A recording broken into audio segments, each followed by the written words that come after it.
We'll just do it that way. Okay. All right. So, Robert Washington, here we are. Dude, you have such a beautiful home. Thank you for having me here. Thanks, man. Thanks. So, you are doing a lot of things, and it's extremely admirable. That's the word. There we go. The words are coming this morning. Um, Author, speaker, fucking former professional fighter, veteran, father, husband, entrepreneur. What did I miss? I miss some things. Um, that's pretty much. Nah, that's it. Yeah, that's Yeah. it.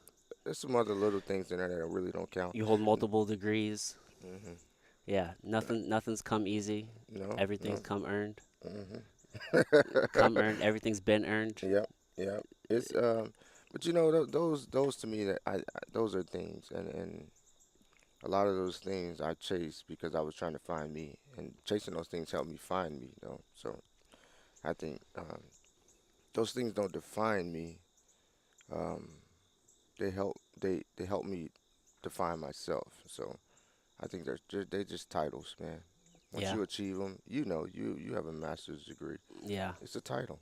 It's it sounds nice like on the outside, Mhm. and then I'm sure you're kind of like me. It's like once you get something, it's Mhm. just like it's just a thing It's now, just a thing. and then it's just always looking for the next thing. It sits on it was like giving us something to chase to keep us going. We get it. Okay, what's the next thing I can chase? Yeah, yeah. Complacency is like the enemy Mhm. of greatness. Mhm. Do you ever feel like though that always searching for that next thing kind of takes away like the joy of achievement? No, I think you have to.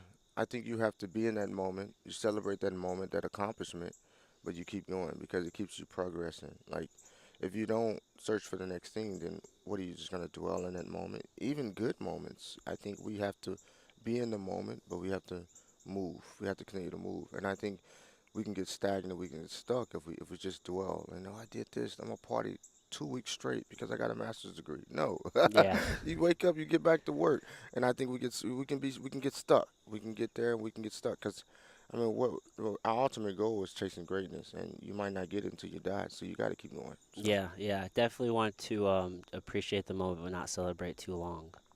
yeah, no, no, definitely. And I'm a big celebrator. I pat myself on the back all the time. I'm like, let's do a vacation. If I get a big business accomplishment. So Yeah, it's about balance for me now. So nice. Do you have a daily do you have like any sort of like daily practice that you do? Like, do you journal? Do you have like a gratitude practice or? um, no, honestly, what I do is I wake up in the morning, I go to the gym, put my headphones on, and I watch material on or listen to an audiobook, and then it'll stimulate my mind to come up with an idea. Yeah, I'll take that idea and I'll think about something in my personal life, and I try to make a story out of it. And I've been doing this for a while, and what happens is every conversation becomes a story. yeah, And what happens in that is we relate to stories. So I'm training myself to become a storyteller because as a child, the first thing our parents would come in, put us to sleep, and say, "What? Let me read you a story." It was like, "Oh, okay." Our mind, we get our attention just jumps on it. So we want to be able to make that human connection with people through stories. So and people say, "Why, Robert? Why you post so much on Facebook?" Because I'm practicing storytelling. I yeah, really want to be a master of telling these stories to help empower, inspire, and motivate people. So that's kind of what I do. I wake up, I listen to an audio book or listen to some little speech or even a TEDx talk, and that'll stimulate my mind to come up with an idea. So it's like your morning coffee. Your passion wakes you up.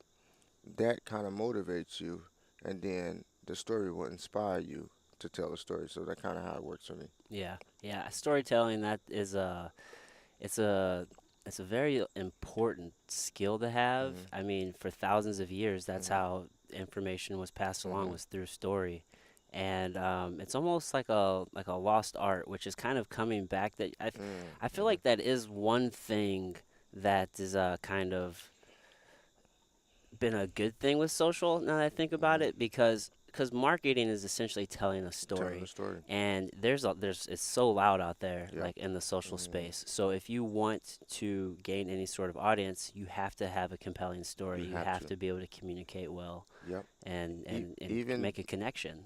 big businesses, they tell their story in data. Hmm. So even data, like data can tell a story. Oh yeah, So they do data analytics and they pull up all these data graphs and find out what's going on. It tells a story. yeah, And then they translate that data story into words and message and video message. So big businesses are in it also. yeah. All the behind the scenes work is storytelling. Hmm. So if you can master and storytelling is communication. If we can master communications, I mean communication is the key to all. Yeah. How do we Facebook? I mean the biggest communication platform in the world right now. Hmm. And why is it so large? Because it's helping us communicate. We breaking barriers we was never been able to break. So I think when you're thinking about leadership, when you think about personal development, self development, it all starts with communication. Yeah, yeah, yeah. Storytelling, communication, yeah. It's definitely a foundational piece for sure. For sure. So, what? Let's go back a little bit. What sparked kind of your interest in like what made you become a learner? Like for me, I didn't really appreciate like learning until probably even after I already had Mm. my undergraduate degree. Like I worked as a third shift security guard, and I was just reading tons and tons of Mm. books, and then that just like taught me how to learn, Mm. and then it just really sparked. Like I just appreciated learning even more at that Mm. point, and ever since then. Like Wow. what was that for you? Like when did you man, like learning is where it's at, and you learned how to learn. Well, I think what helped me become a learner was MMA because what mixed martial arts did to me, I needed I needed inspiration to keep going because it's Hmm. a tough sport. I mean, we Yeah. getting our face beat in. So what it did, it motivated me to go seek inspiration, seek this energy from others that was putting out this good energy that I needed. I needed that to keep going because there was a lot of times I wanted to quit. I would go and I would listen to a motivational video or read a book, 10-minute toughness or something. I was like, okay, I'm back. So that kind of sparked, okay, it's okay to learn. It's good to learn. And then that started to evolve over time, and it became, okay, now where can I take this? Now I've learned all these lessons, and then life. I mean, just looking back at your life, look how much you learned through experience and being able to act. Because I didn't know I had all this experience until someone told me, and it was like one of the oddest people around. Like, I mean, not oddest. Well, you wouldn't expect it, but I was applying for, I was casted for a television show with Okay. Ti. It's playing right now, um, What show? Grand Hustle. Okay. So I was 2 days from leaving for that show, and one of the executive producers on my last interview, he said, "Robert, you have a story that the world needs to hear." He was like, "You've lived 3 lives," and this is the executive producer for Firecon. Oh Like wow. so, and they canceled the show because some stuff happened with Ti and his wife, but now it's re-aired. But when he told me that, he was like, "Man, you know what? I have a story," Hmm. and I started going back into my story, and I started learning more about myself. So I think learning starts with not reading books. For me, you truly learn when you learn about yourself, and you learn your own experience. You learn about yourself, and then you can go learn, take other people's theories and relate them to your life, and then you can teach others. So my first step in learning was really, learning about me. I was motivated to seek learning, but when I really started to tap into my abilities, I started to learn why was I acting the way I was acting, some of the dysfunctional qualities that I brought into my life that I took from my childhood. I started learning about these things. I was like, wow, you know what? I can help other people. Yeah. So, What what so that's actually that's a good time to segue. Talking about your life. So mm, let's start at the beginning a little bit mm, because I've actually never heard your whole story, just okay. kind of pieces here and there. Hmm. I know that it definitely wasn't an easy upbringing by any sort like stretch of the imagination as far as like some of the things you're exposed Uh-huh. to. So let's just talk about that a little bit. So, what I was born East St. Louis, Illinois. Um, my mom was a she was married for a little bit, and her husband at the time was a big drug dealer. His name is Lewis. He was a drug dealer, big gang affiliation, big drug dealer. So at an early age, I was exposed to a lot of trauma, and we talked about this earlier. A lot of hard trauma, a lot of like, him beating my mom waking up, one day, I mean, her eye was almost hanging out her head. We've seen some stuff. I've seen my sister stab one of my other mom's boyfriends. I woke up, pretty much with like, I mean, literally, I woke up counting crack cocaine at like 4 years old on the dresser, like crack cocaine lined up, ready to sell. Yeah. Drug dealers knocking on the door, like, hey, let me get my daily Yeah, dose. you don't think anything of it as a Nothing. It 4-year-old. was That's nothing. just, But it was the norm. yeah, that's just It was normal the norm. It life. was the norm. Like, oh, this Kids is are norm. so malleable. This is what it's about. Like, being poor was the norm. Like, we didn't know we was poor. Hmm. We didn't know that seasoned salt sandwiches wasn't healthy, or the government cheese, that shit wasn't good for you. Like, we didn't know that. But you love getting that Yeah, we shit. loved it. It was good food. Yeah. Cornflakes with water because we didn't have milk. I mean, I've been through it all. I mean, it was just, so we struggled. We Hmm. struggled. We struggled. We struggled, and we continue to struggle. Like, there was no way out. We tried to move to New Orleans. We struggled even more, and it got worse. So, um, eventually, it was just, for me. It was just, I just got tired of struggling. Hmm. I joined them. I mean, before I even went to the military, I was in a high school. I said, I'm gonna go to wrestling.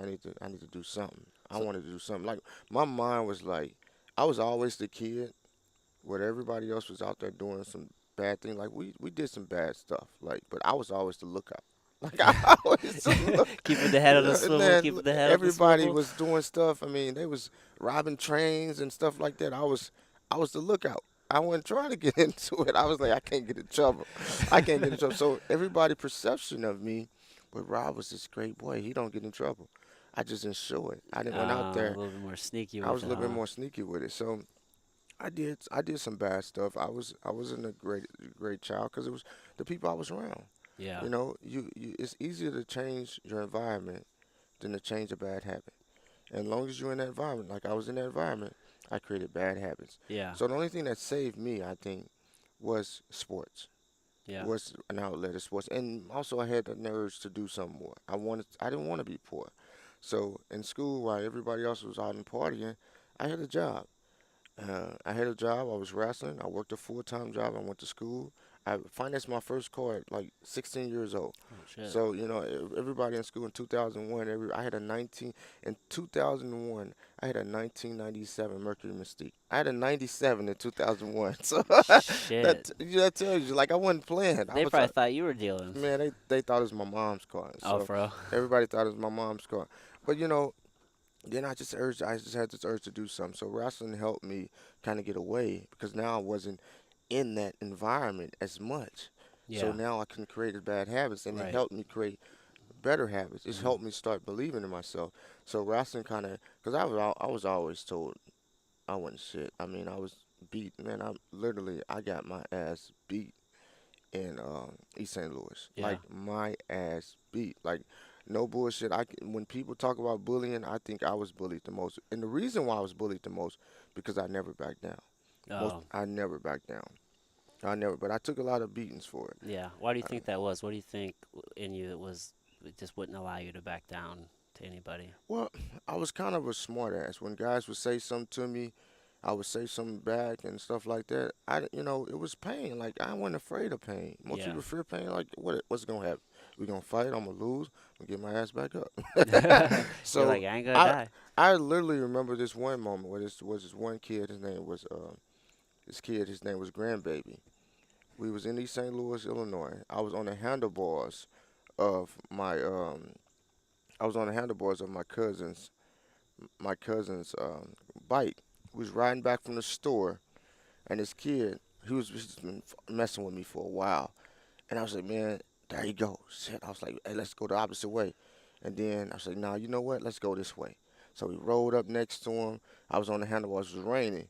He jumped off the bike and he stole on me. Boom. I hit the water. I got back up. Went home. Act like nothing ever happened. It was nothing ever. I mean, he just picked on me. But that was just one incident that really stands out in my mind because I never feared him. I like Yeah. when I saw my bully, I went that way. Most people ran away. Yeah, I I would went that probably. way. You're like going towards I it. was going towards. He's like, "Hey, I'm on these handlebars." And the crazy part about it, I rode next to him. My cousin was riding the bike. I was on the handlebars. I didn't even get off the handlebars. I'm like, "What you gonna do?" He stole on me. I hit the water. I got back on the handlebars. Went home. I didn't say a word to my mom. Didn't say anything. I never once snitched. I never once, when I got called names, when I got picked on, I never once said anything. When my sister stabbed my dad, my dad, my mom's boyfriend, I didn't say nothing. I went to school. I mean, I used to, with the trauma I seen at home, didn't say anything. Yeah. It was like, man, it was in me. So, you know, you kind of over time you kind of mask that trauma. You Yeah. kind of put on the face. You start looking for outlets to try to deal with it. Mhm. So I did that for a long time, and then I found the military. Um, the military, and I got stationed overseas right away. So I went overseas and I was lonely. Oh my goodness, I was so lonely. I had never been away from my family ever in my life. So the first thing I was doing, I felt abandoned again because Mhm. my dad somewhat abandoned us. He was in the military. He didn't really check in on us.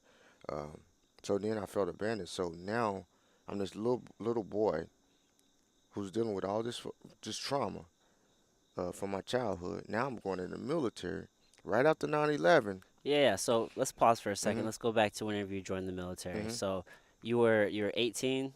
Mhm. What branch did you join? Navy. Navy. Mhm. And then what motivated you to actually join the military? Honestly, it was patriotism, and my friend got a big signing bonus, and I was trying to He's get like, that oh check. shit, I want that Yeah, check too. That he looks got nice. $25,000, and I Yeah, was I like, remember oh that, man. man. They were pushing those. Yeah, yeah. So he had got a $25,000 signing bonus, and I was like, man, you know what? I'm gonna try to score high on the ass, but I didn't score high enough. I think I scored in the 50s, so I went in as an air traffic controller, but I didn't become an air traffic controller. So you went, and how long? You said this was how long after 9/11? So I actually joined. I actually went to boot camp 2 weeks after 9/11. Okay. Yeah, 2 weeks after 9/11. Okay. Where'd you get stationed? So I was in boot camp in Chicago. Yeah. Then I went to San Antonio for school. Then my first duty station was Guam, Okay. and then I went back. I went to San Diego. Then I went back to Guam. I finished my tour in Guam. Yeah. Yeah, Yeah. Okay. All yeah, right. Cool. yeah, So yeah, we got some of those details. So sorry yeah. to interrupt your No, story there, but no. yeah. So yeah. So you're in the military. You're getting shipped all over the Mhm, place, right? mhm. Um, Yeah, so for the folks listening, we're in Robert's backyard here. We have a pool. It's beautiful out. It's a nice morning. His neighbor's over here cutting grass. So if you hear that, no worries. Um, but so you felt abandoned again, right? I mean, Yeah. I feel like we all kind of can feel like a certain level of like homesickness Mhm, whenever when mhm, we're young like that, when we're mhm, traveling off, mhm, or even older people still feel it. mhm. So how was that for you? Yeah, so you're It feeling was it abandoned was and tough because the work schedule we was going through because we was supporting um, the mission, the uh, war in Iraq, yeah. uh, and because of some of the things I went through in the military was affecting my mental state, and then just having nobody around. You got friends, but my homeboys, in the hood, those were my family.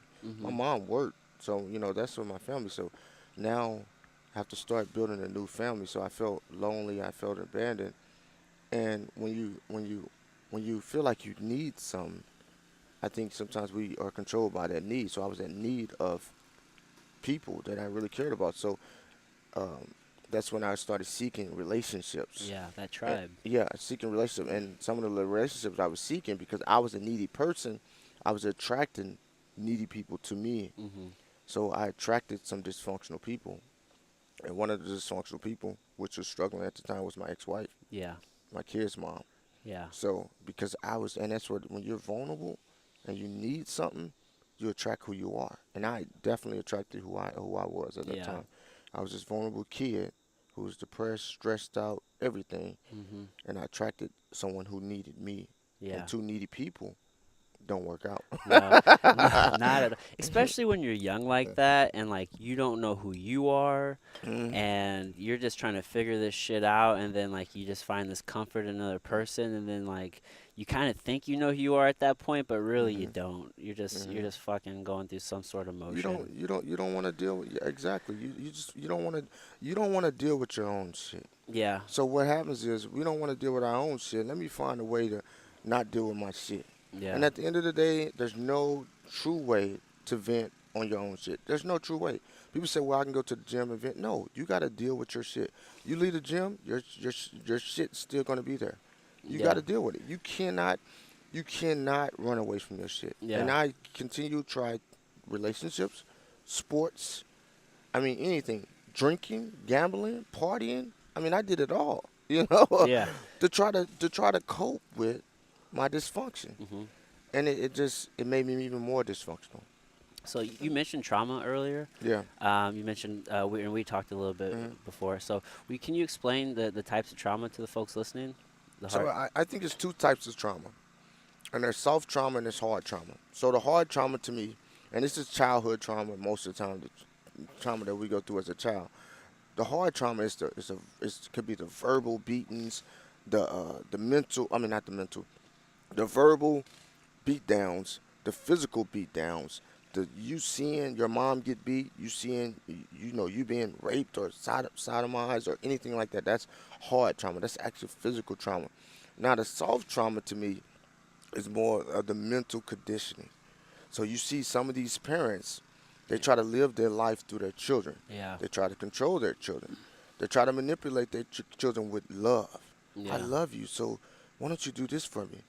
I really want to see you go to college, Yeah. because I want you to do this. But they're living their life through their kids. So they're teaching their kids to actually uh, to not have opinion on their own, to Yeah. not be a critical thinker, to be controlled by my parents' thoughts. So every time I come to think about something, I have to think about what would my mom think about it or something like that. So you teach your kids just the opposite of what they should be thinking, going out there and exploring the world. Yeah. So that's a way of manipulation and control. Yeah. So luckily, I only experienced one because my mom wasn't really around because she was working. So I was in control. So that's why my brain, that's just why I feel like I'm so creative. That's why I was able to do the things I was because I didn't have the help. Yeah. Uh, Now, if I was on the other end of the spectrum, I think I wouldn't be that far in life. Yeah. So my part of trauma actually worked for me, I think, It made in your my mind life. It stronger. made my mind stronger because I've been through the trauma. Now, it made me stronger once when I became awareness that I was traumatized as a kid, that Yeah. I had some shit that I had to deal with, a whole Yeah. lot of shit in my book bag that I had to take out that was holding me down. Once I became aware of that, then I went and started removing this stuff, started working on this stuff. Hmm. But the soft trauma, I think, it can be just as deadly. You see some of these kids who come in who come from these affluent families Oh yeah. and these legacy families, Oh and yeah. they get all this stuff passed down to them, and then Everything's their easy. parents, well, I was this person, I want you to be this person, and whatever, and you would think of them like they have a good life. These kids are dealing with almost the Oh same yeah. shit we're dealing with. Yeah, it's like they have the money, but Mhm. just the sheer amount of pressure that's Pressure. on them. It's Mhm. like you have to go to this school and you Mhm. have to be in this Mhm. social house or Mhm. whatever the case may be. You You can't have to be get this. You yourself. gotta get this job, or I bet you also see it a lot in like divorced parent or Mhm. divorced families. I mean, you got parents who are like alienate, Mhm. the other parent Mhm. like through the children, and Mhm. they'll exercise power Mhm. through the children and whatnot. Control. Yeah, it's just It's complete all control. control. It's Yeah, all man. control. You know the way people want to know how to uh, how to control a person. You control a person by not controlling a person. I give you an example.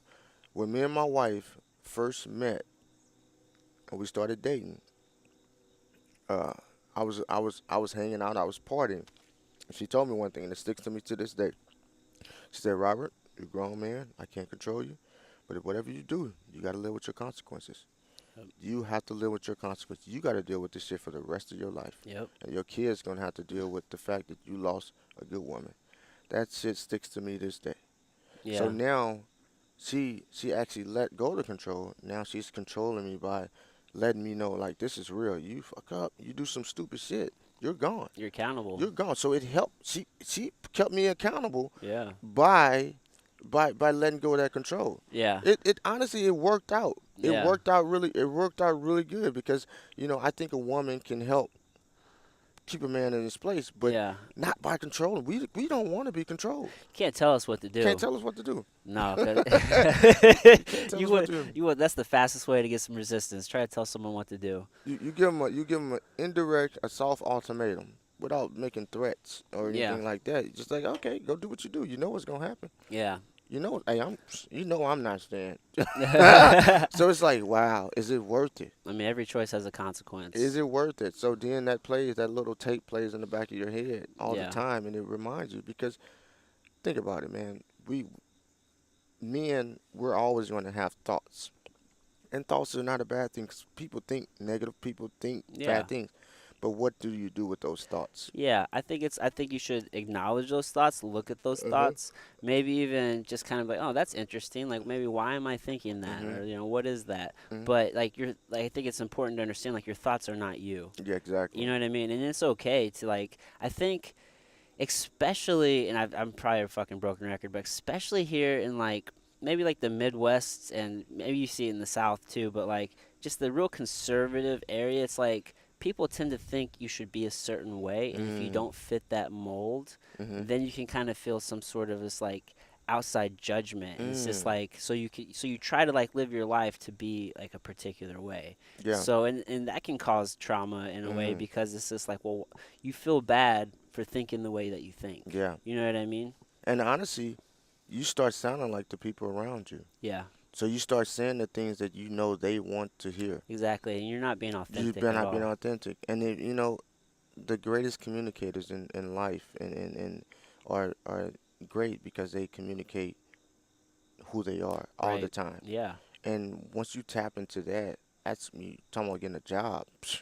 You're talking about starting a business. Yeah. It's like it's easy. It's easy because now people want to help you because they know. I know exactly who he is. He's Mhm. not gonna show me he's not gonna be fake one day. I know exactly who he is. He Yeah. showed me his hand in the beginning, and people appreciate that. It's extremely freeing Hmm. to realize who you are and just to be your authentic self. Man, society is it's tough out here now. It's tough. I mean, we live in a world right now where if my wife wanted to wear a thong swimsuit on Instagram, she'd be called a slut. And that's so weird. Isn't that fucking weird? She'd be called a slut. But look, Why? but honestly, but look, this is the same world. If my wife said the wrong thing at church, she'd be called a slut Yeah. in full dress. Yeah. So you're gonna be called a slut No either matter way. what, might as well just live your Live, authentic self, be man. yourself, and Yeah. honestly, that's what I'm about. And people like, cause my wife does have some bikini pictures on Instagram and Facebook and things like that, and people like, and I know that I don't Rob, care. you mean you let her do that? How dare you I let your don't. wife flaunt herself when you're in the Caribbean? Like, what It's just are you people. thinking? Yeah, that people just. If she's comfortable wearing it, I'm not gonna control her. Yeah. Now she might experience that experience, but like, oh, I don't want to wear that no more because uh, these guys were, just too pressing or something like that. Then she learned through her own Right. experiences. So we have to let people experience things. We cannot be trying to control these women. We Mhm. cannot. We gotta Yeah. let them choose their life. My wife, she wants to do anything she wants to do. I let her do it. I say, okay, this is my advice. You do what you want to do, and she makes Yeah. her own decision. But I think that control factor, when you talk about that soft trauma, and Yeah. you can actually, I mean, it's not just for kids. This is adults Oh too, yeah. and people aren't aware of manipulation and control. Manipulation and control is powerful. Oh Man, man. there's people out there that's been doing. Think about it. I know women or men who's been controlling people for 5 decades. They got 5 decades experience of control. Fucking savage with it, dude. Savage, man. Jedi It's like status, man. Jedi. You like you. It's almost like it's like mind washing, mind Yeah. brainwashing. Yeah, I It's mean crazy. it's in like expert level psychology. It Like is. they didn't necessarily go to school, but they Mm-mm. understand the triggers Mhm. and what's going to, get the outcome that they want, you Exactly. know what I mean? Exactly. Whether it's through their Exactly. actions or their words. Exactly. If you study some of the worst people in the world, I think it would. teach you so much. Oh yeah. Some of the worst leaders. Look at fucking Adolf Hitler. Yeah. How was he Fascinating able? human being, dude. How was he able to inspire that many people to do what they did? Yeah, That is his crazy. actions were awful, but his ability is something to be That is marveled crazy. at. You know what I And mean? people are like, well, I want to learn from him because I want to do the same thing in a positive way. Yeah. You know, I so mean, yeah, to be able to move a whole, just country like that, like, it's crazy. And yeah. we should have that going on to this hmm day. Yeah. These dictator leaders and they're controlling and different things like that. But Yeah. it's crazy. A lot of people, they almost automatically, like, they don't maybe consciously think this, but on a subconscious level, they automatically link love with control. It's like, I love you, and so then all their actions become controlling. Mm. It's like, I don't know if it's just like out of a fear or what is the driving motivator, but it's just like, oh, but I love you, so it's like, because I love you, I own you. It's like there's this Mm. ownership for some reason. It's like, you're Wow. mine. You, Yeah. you ever notice that in, like, in society? It's just Mm. like, oh, that's my girlfriend, that's my wife. It's like, Mm. yes, in a way, but it's like you don't Mm. own that You don't own person that person. by any stretch of the Not by imagination. yeah. You're totally right. My wife tells me that all the time, and I think that's a tough one because each individual person has their own reason for control. For me, it could have Yeah. been a little bit of abandonment issues. Um, some people, lonely. Abandonment issues, insecurities. Yeah. Um, it's a lot of different things Number of that reasons there it's for it's a sure. number of reasons why people can go um, in a controlling mind Yeah. or what. Yeah. And a lot of times they're not aware. It becomes so normal to them Yeah. that they don't even know that they're doing this. Yeah. Was that difficult for you in, like, going from maybe an environment where there wasn't as much, like, structure and control, like, growing up? I mean, I'm sure, like, wrestling introduced that to Hmm. you, but then you go into the military and, like, that's strict control, right? I No. was I was actually I was actually intrigued by it a little bit. Yeah. Just something different. It was something different. It was motivating. You feel like your sense of accomplishment when your team, like on boot camp, you guys accomplished little things Yeah. together. It was like I finally did some. Think about Mhm. it. We were never told we could do anything as a child. I was never told anything. When you grew up, where I grew up, shit, nobody believed in you. Yeah. No one even told you. You didn't get hugs. You didn't kisses. You wasn't told how to love. You wasn't told how to accept love. You wasn't told how to give love. Yeah. That stuff wasn't taught. So we had to learn. These were learned behaviors. The military taught me some of these behaviors, Yeah. and just that a sense of accomplishment, a sense of I can do something. I can Mhm. accomplish something. It was bigger than just high school or anything like that. I Yeah. accomplished something a little bit bigger, and I'm a valuable part of this society. Like I'm serving during 9/11, so it's like Yeah. I feel like I'm doing something. I feel like my value has. That's the first time I started feeling I was valuable. Okay, so you've So never felt like any sort of mm-mm, intrinsic value until no, then. not at all. It was crazy. You think about it. You grow up every day and you picked on, you told you're not nothing, you told you're ugly, you're poor, you're musty because you don't have no deodorant. It's just every day you grow up with this stuff and you Kids are just it shitheads. just and you then so you start believing these things around. And the first time I was told I can do something was my fifth grade teacher. Her name was I think her name was Miss Williams. I was in a small school out of sight of elementary in East St. Louis, Illinois, and I had just got beaten up in the playground. So I go into class, and I'm sitting in class. I just took a test, and I'm just all bruised up, beat up, and the teachers even knew we was getting beat up. They just couldn't control it. Yeah, I mean, They was gonna just send us home, It was yeah, just so they're making $30,000 a so year. she was just like, Robert, you're gonna be a great person. You can do some things, Mhm. and so that stimulated my mind. Like, man, to this day, like I remember that conversation stands out. Like the first time I told that I can be great was a teacher. Even after one of my most painful moments in school, I was just beaten up, but that still sticks with me. Yeah, So I think it's really important that we tell our kids or we show them or do these practices that they can accomplish stuff because this world that we live in is gonna be tough. And I honestly feel like I'm failing my kids a little bit because I brought them out to this really nice Hmm. area where they're not going through a lot of stuff. No struggle. And to me, it's like I want them to not struggle because I don't think everyone has to struggle to the extent I struggle. I think there's a better way. Yeah, A there's better ways way. to introduce the struggle. Yeah, but Hmm. yeah, so I don't think we all have to struggle, but we have to be able to prove to ourselves that we can overcome something. Right, right. Yeah, Something. I think, yeah. So not struggle in the grand sense of like the struggle of like growing up like Mhm. in that way, Mhm. but just like just something like some sort of resistance, something that's Mhm. difficult that Yeah. we have to Yeah. overcome, whether that be Exactly. through sport, Yes. whether that be through just whatever endeavor that you find challenging. You know what I mean? That you're trying to overcome Mhm. that's difficult for Yeah. you, learning a new skill, Mhm. starting a business. Mhm. I feel like these things are what's necessary in life. Exactly. I don't feel like a life without some sort of resistance Mhm. is fulfilling. No, it's not. It's not because you appreciate it a little bit more. Right. When you go to the bottom, you feel like it's just that much sweeter. Hmm.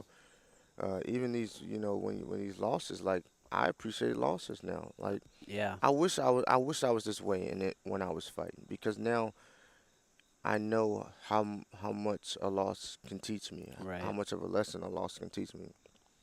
So just imagine if you worked hard and you appreciate your losses, then when you get your wins, it's going to be that much sweeter. That much better. Because you take back and you go back and you reevaluate the situation. Okay, what did I learn? Hmm. And as a coach now, I'm starting to really, I'm really pushing it. Like, hold on, we me and Izzy, we lost our last one of my fighters. Her name is Izzy Robinson. We lost our last fight, and we learned so much. It was bigger than MMA. We learned about her, and it was Hmm. crazy. I was like, wow, this is deep. Yeah. This is deep right here. So now I rather take that loss as an amateur because now we've learned some valuable stuff through this loss. Yeah. 100%. So you appreciate that stuff, and people who don't see that, people just see, okay, she lost. Yeah.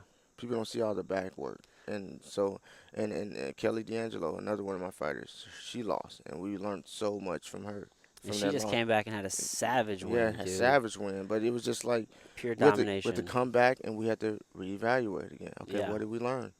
Did we really lose? Because I mean that's just a number. That's just a stat. That's just Yeah. another thing. That Hmm. means nothing, Yeah. really.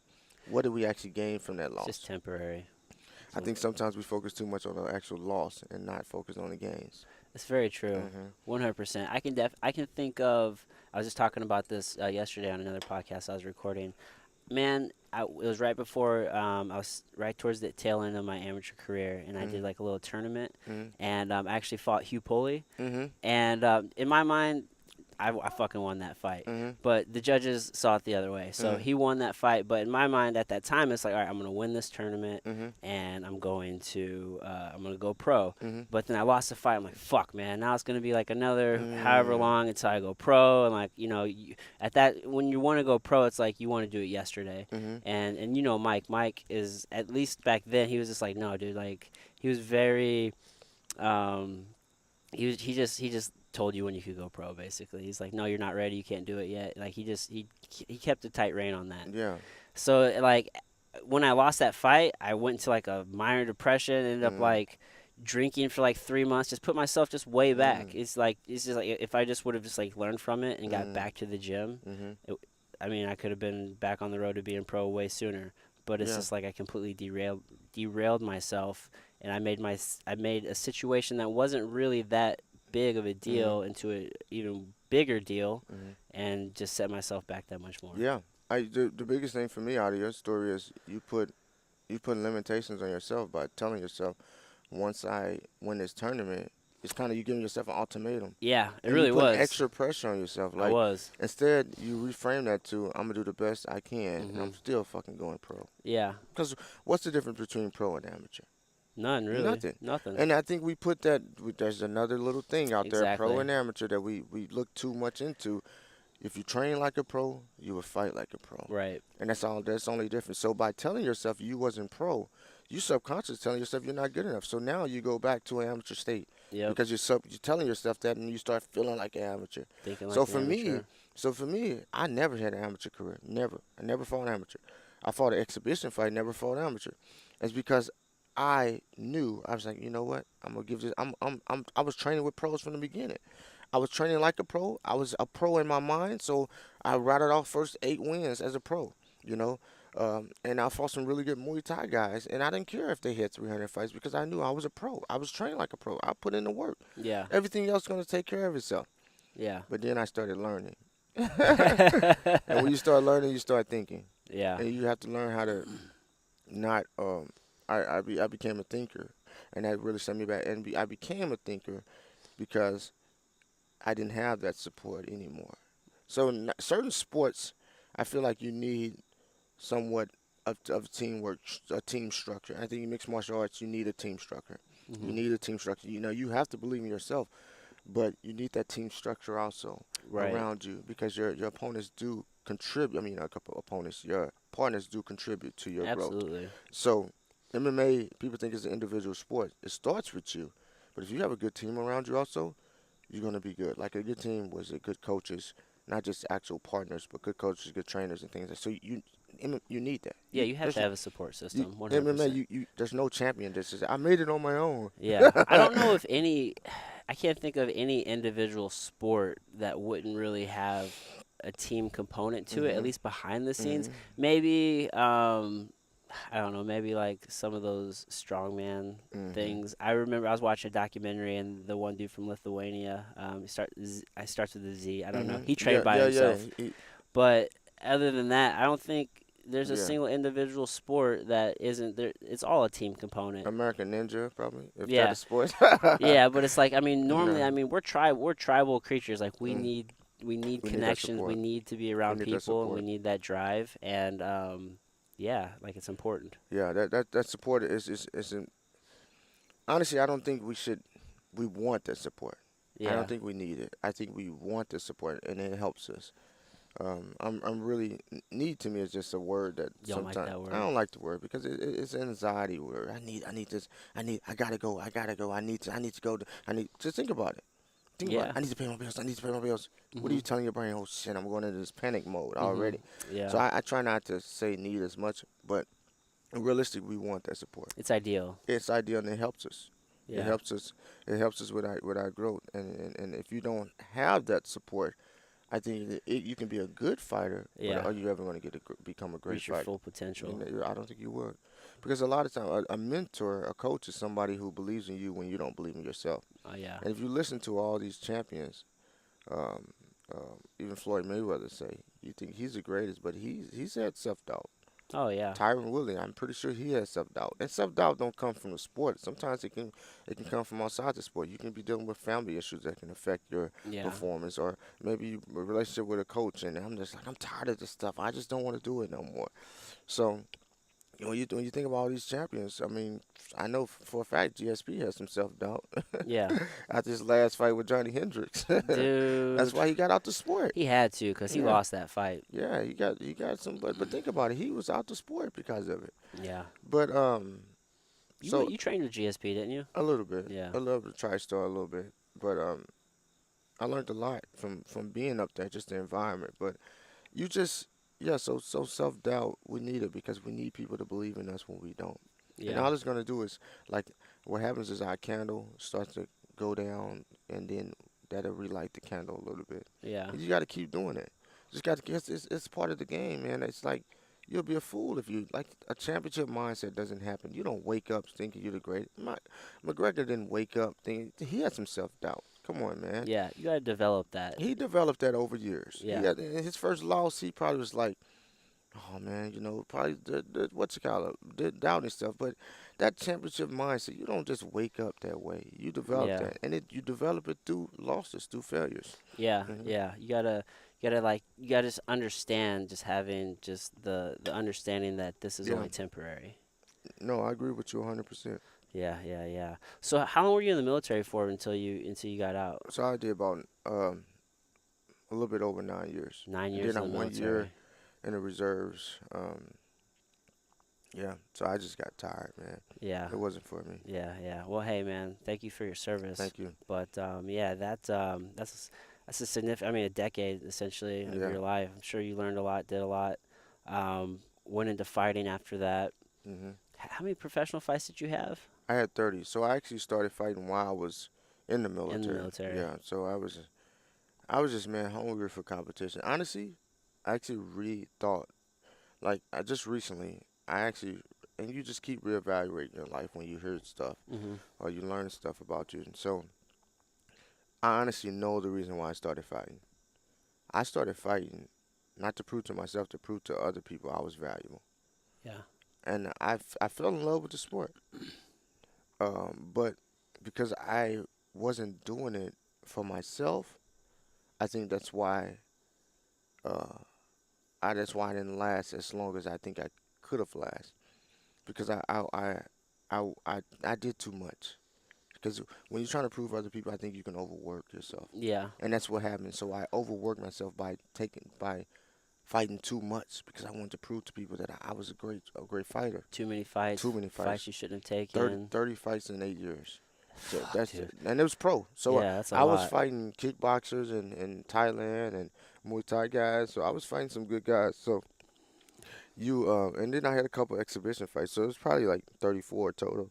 Yeah, when Total. you don't want to turn out any opportunity You know as a one time I fighter. was just fighting. Dude. I fought one time, and Jason House was my agent at the time. It's Iridium Sports Agency, Okay. and I had a broken rib. My rib was broken. I had a broken bone Mm-hmm. in my rib. I actually had a friend who was an orthopedic surgeon send me some lidocaine, and I injected lidocaine into my rib, Oh and I shit. fought the guy. I think his name was Savin Young. I fought a guy. Like, it was no, I injected it was Yeah. called lidocaine or whatever it's called, morphine, whatever it Some was. sort of steroid. So steroid. It was like just to numb the pain. Mm-hmm. It was so painful. But I was like, man, you know what? I'm taking this fight. Like, my reel was like out, Yeah, and yeah. I've had that. It's hard to it's breathe. hard You to can't breathe. move. Can't move. I injected it. I won the first round. He got me in the guillotine the second round. Yeah. So that tells you his name was Savin Young. But that's how bad. Like that's crazy. Yeah, just to That's crazy. sacrifice But your I body want to like that. prove people. Think about it. I was doing it all to prove other people. So I outworked myself. I wasn't Seeking doing validation, seeking seeking validation. self-worth. Now, I think I fell in love with MMA. You know, over time. But I think because I was doing it to prove to other people, my longevity of the sport didn't last. Yeah. You know, and it took me a while to fall in love with MMA. Like, truly, I had to go through some shit. Like, the process of I have this process of falling in love. Like, love don't happen. In love doesn't happen overnight. Overnight, the first stage is, um, I think, I'm infatuated. Then Yeah. I really like the person or the sport, and then I love the sport. Then I fall in love with the sport, Yeah. and falling in love with the sport happens after the trauma, after you've overcame all the bullshit. Yeah. And I started falling in love with the sport actually at towards my end of my career. Okay. That's why I'm still coaching. Yeah, is that yeah, I was gonna say, Yeah, is that what kind of that's drove you what. towards Yeah, coaching? that's what kind of drove me towards coaching. And now I'm in love with the sport because love happens. People think I'm. Oh, no, you probably really like it. You're probably infatuated. You probably love it, but being in love with it, you're gonna have to go through. And that's the same thing in relationship. That same Yeah. Yeah, go four through the steps. process. It's a Yeah. process. It's levels to it, and we get caught up in these different levels. And we're like, oh man, just I really love. I'm in love with this person. You're not in love with them. You're You're infatuated still. infatuated, or you probably really like him, or you might even love. Like I like if you love something, I think you can let it go. 100%. Now, if you're in love with something, you can't let it go. I don't think Yeah. you can let things go that you're in love with. If you're truly in love with, and you think about this concept, and I thought about it. Then you can answer this. So, like, I feel like if you're really really truly in love with another person, are you able to cheat on that person? That brings up a interesting conversation all on its own because going back to how we were talking about like ownership. Mhm. So I feel like if you're in a relationship and you both are on the page that you aren't going to see other people, Mm-hmm. then I think that's the agreement that you guys have and that you should do that. Mm-hmm. But like for example, like I don't necessarily think that that is the only structure of a relationship, Mm-hmm. and I don't necessarily think that people who are like in like non-monogamous relationships are wrong for those Mm-hmm. relationships. You know what I mean? That works for them. Yeah, it Yeah. works for Yeah. them. You know what I mean? I feel like love for them is kind of taking like another level of um, not not not possessing that person, and then just the whole idea of compersion, which is just, I think I'm using that word right, which is just you get satisfaction from your partner gaining satisfaction. Mm-hmm. So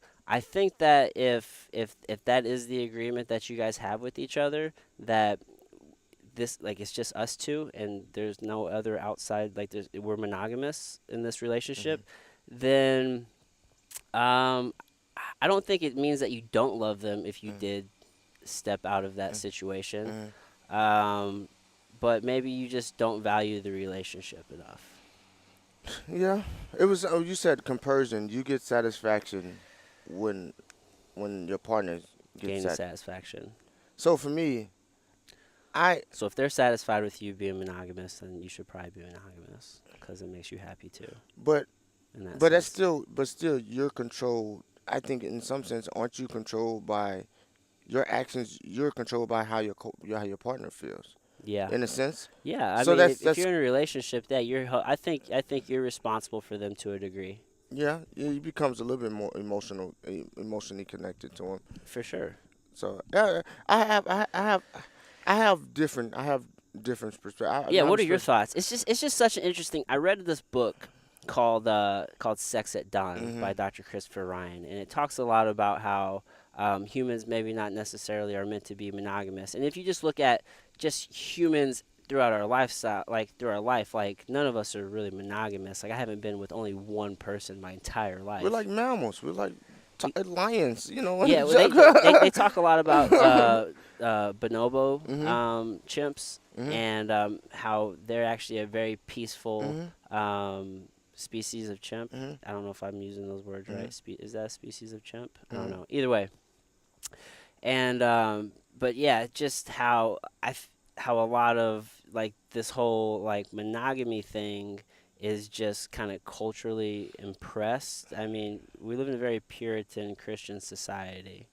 So, I mean, you go in other parts of the world and they don't shame sexuality the hmm same way that we shame sexuality here. The thing about it for me is we are so intelligent that it becomes confusing when we add extra people into our life. Yeah. And it can distract us. If we want clarity, then we can't have so many different people in our castle with so Yeah. many different values, because then it would block our clarity. So that's where I see it. Like, so Mhm.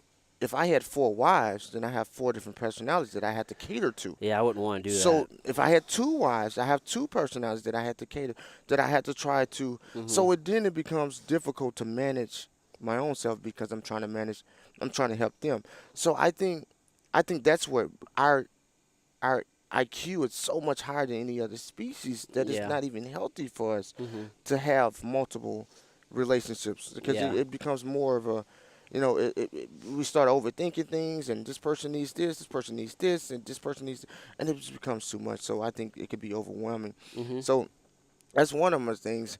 And for me, yeah, it just becomes confusing. It just Mhm. becomes confusing. So I understand, but like for one, this is the only thing I feel like you should be content with. If you found a person, I feel like you should be content with one person Yeah. because, a partnership is not really a partnership. It's like you two on two separate you're on two separate journeys, but at the end you're gonna connect. Your Yeah. high level goals are connecting. Like Yeah. so, me and my wife we believe in faith, family, and our focus. So we connect on that. We disagree on like food and all that. So we're not a partnership. Doesn't mean like this person wants to go there. I need to go. Mhm. No, Doesn't have to be it's 100%. separate journeys. But Yeah. then if you add other people in there, then it's all these separate journeys, and then it becomes confusing. See, so that's where it becomes more not a partnership but a corporation. and not a partnership becomes a corporation. That's what it becomes Mhm. confusing because you got all these different ideas and stuff going through your head. And I think we need, and that's when life becomes too exciting. And Yeah. I think we need to be bored a little bit to become creative. Because everything happens when you're meditating and you're bored, right? Yeah, you gotta You, have that still that space. peace.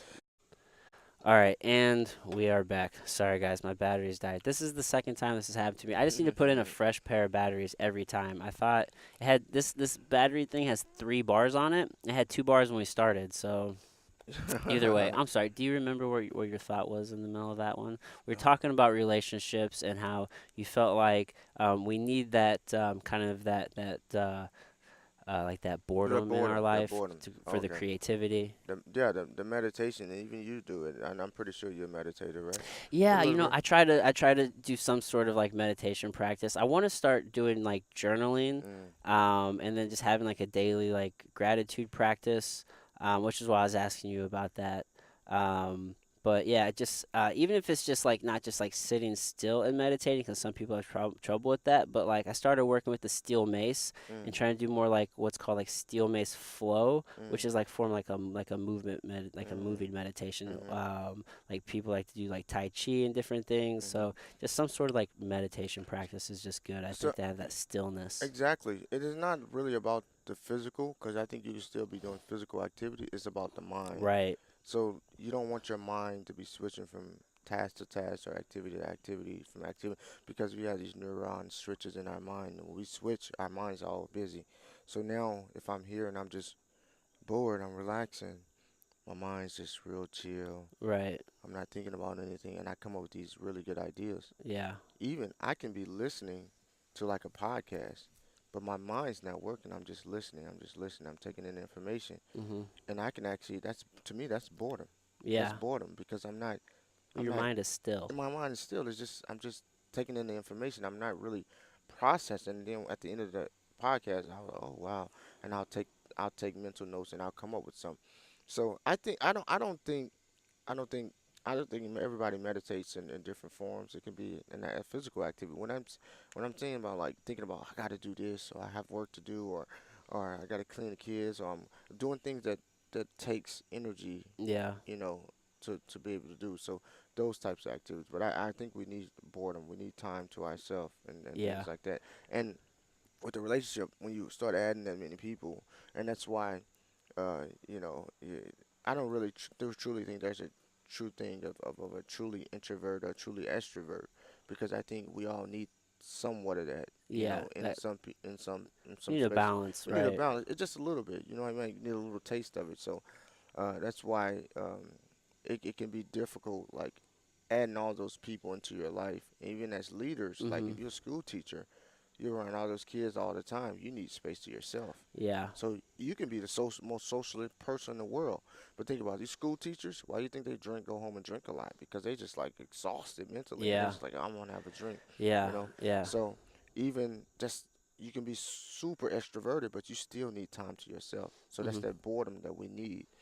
And when you add that many people into your life all the time, I don't think you get that boredom. So when it comes to relationship, Yeah, yeah. And for the record, like I am definitely like monogamous, but just like it's just a very interesting it concept is. to me just to think about that and just Mm, to kind of open up my mind mm, to just the way other people live and just the way things like it's just the idea that there's not just like there's a way, but it may not be the the way or way the only way. You exactly. know what I mean? So I just try to keep my mind open, but yeah, I 100%. I I mean, you I can't had a spread friend. yourself too thin. I had a friend who went that route, and I gave him some advice. I said it's not gonna work, and it didn't work.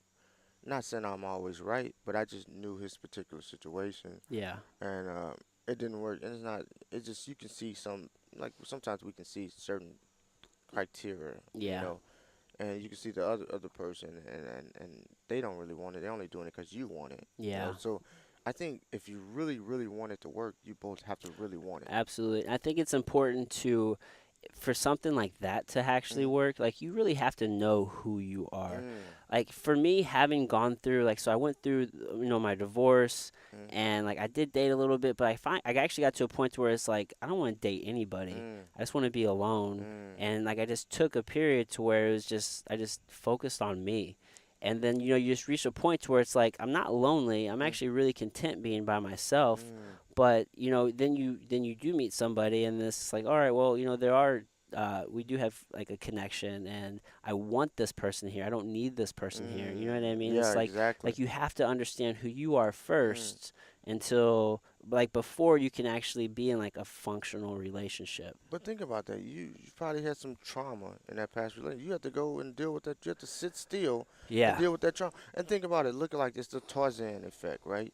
You go from relationship, you go from one vine to swing to the next vine Yep. to the next vine. You never take time and land on your Just feet. settle, To man. just sit down, just get off the vine and just land on the ground. Yeah. So you took that time, and that's what the building process. That's where you get better, because you go reflect, and then you become a better person. Now you look this, because these relationships only got getting you ready for your ultimate last relationship. That's It's a Mhm. lesson. My marriage got me ready for my next relationship. My next relationship got me ready for this relationship. Mhm. So, so you never get the time just to settle. So you took that time off and said, you know what? I'm not swinging from vine to vine. I'm gonna Yeah. fucking be on ground. I put Yeah. my damn feet firmly on ground. And a lot of people don't do that because they need. That's that need. I Mhm. need somebody. Yeah. I need somebody to validate that I am valuable. Yeah. And I see it so much with young women, man. So much with young women, all the time. And it's so, and honestly, I think it stimulates from, a lot of it stimulates from, missing fathers, missing fatherly figures, Yeah. and different things like that. Because I think a woman needs that male compassion, and if they don't have it from a father, they're gonna go out, they're gonna seek it, and they're gonna find it. Yeah, And we definitely as humans have a tendency to seek what we don't, oh like what yeah, we're missing oh yeah, growing up. Like oh, we'll fucking go look for it. we'll get it, and we might not even know we're looking for it, Yep. because we program it in our mind to be just normal for us to go and just go from relationship to relationship. Mhm. But you honestly, man, you never be successful in anything if you don't take the time to work on you. Yeah. And if people's like, I want to make $1 million, I go read a business book. No, you go and you understand about you. You Mhm. understand your habits, your tendencies, and you learn how to be more organized. Learn how to communicate better. Learn how to, not procrastinate. You understand you. Once you start figuring out you, all the other stuff is gonna be easy. You can figure out how to pick up a book and all that, run a business, but a lot of people don't understand. Oh, I got these bad tendencies, or I got these bad tendencies, and I got these bad tendencies. They haven't been aware of what's good, what's bad, what they can work on. So, and that's the moment you took, and the moment I took, in a sense too. I took a short little break, and I worked on myself. I just said, I can't do this anymore. I need to be some alone time, Mhm. because you have to be you have to learn to be independent before you go in a relationship. Because if you can't be independent, then you're gonna be dependent on other person, Right. and people don't understand that. People don't understand that. Like, I can't go in a relationship dependent on this person. If I die today, my wife's gonna be okay. Yeah. That's exactly how we want it to be. Yeah. Yeah. And that's why you got to put that work in to focus on you, You do, you laying that do. You groundwork. build yourself, and a lot of men, I see a lot of men. They control women like they don't want women to go out and do the thing. Right. Exactly. And I watch it. I'm like, nah, she's just gonna be a stay-at-home wife. She's not gonna do this. She's not gonna do this. And women let men do that, and then they get a divorce, and you're fighting for alimony, child support, and you don't have anything Yep. because you sacrifice your needs to be a stay-at-home mom Yep. when you should have been working on yourself, putting yourself Mhm. in a position. Now, there's nothing wrong with being a stay-at-home mom, No. but if you got what's your game plan? What's your plan A? Because stay-at-home mom's not gonna make you no money if you get a divorce. So Right. what's your game plan? Not you're not preparing for the worst, but you're just getting yourself ready for any moment. Yeah. Yeah. Yeah. I mean, you got to take that time and work on you, Yeah, and work on you for sure. Well, man, we got to go to jujitsu here pretty soon. yeah. Kids jujitsu. I help coach that. Your kids are in that. I feel like there's a lot more to talk about, but This is a great conversation. So, how can folks get a hold of you? Plug all the socials. You have a book. Yeah, We didn't get. I wanted to get to that. yeah. Sorry, but I will definitely. I'll have to have you back on the show and we'll No, talk that's cool. about That's that cool. again. So, robertthespeaker.com is my website. I actually started a new coaching business, the Greatness Academy, thegreatnessacademy.com.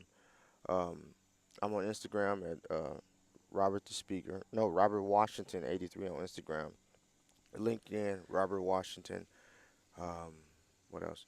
Have a vacation business also, Book Me Vacation. So I'm big into travel and exploring and Yeah. becoming, because that really opens us up also. And it's like, Travel is huge. Just to just open your huge. whole It mindset. opens your minds up, man. It just, I want my kids to see like these third world countries so they can understand like how blessed they are Yeah, and kids keep are it on. sponges. It's more important for Hmm. them to travel when they're Exactly. young.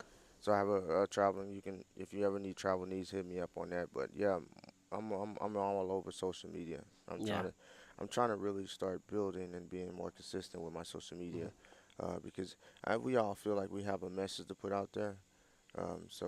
Only way you're gonna put it out there if you consistently, inspiring people and, Yeah. and getting them to take action. And you have an amazing message, man. You've been through a lot. You've done a lot. You're still continuing to grow. I think it's super important the work that you're doing, and I Thanks, think man. it's awesome that you're doing it. Thanks. Um, I'll have links to all of this Mhm. in the show notes so people can find you and connect with you. Mhm. And then yeah. Oh, and your book. Tell people about your book. So I do have a book. It's no one owes you a effing thing, and it's pretty much my life story. But and it all comes to self belief. Like pretty much the book is talking about how I went through the things I went through in my life, and at the end of the book, I have these takeaways where you can take away and you put into what how it can relate to you. But it comes back to we are responsible for our own lives at the Yeah. end of the day. No politician, no President Trump. My mom's not responsible for my life. You are. And once you own that and you realize that society owes you nothing, nothing, Hmm. you know, we owe it to ourselves to be great people, you know. And I think that's where I'm at in my life. That once I figured, my uncle told me that, Robert. I was coming home. I was complaining about my day. He's like, Robert, no one owes you a damn thing. It's like, yeah, you're right.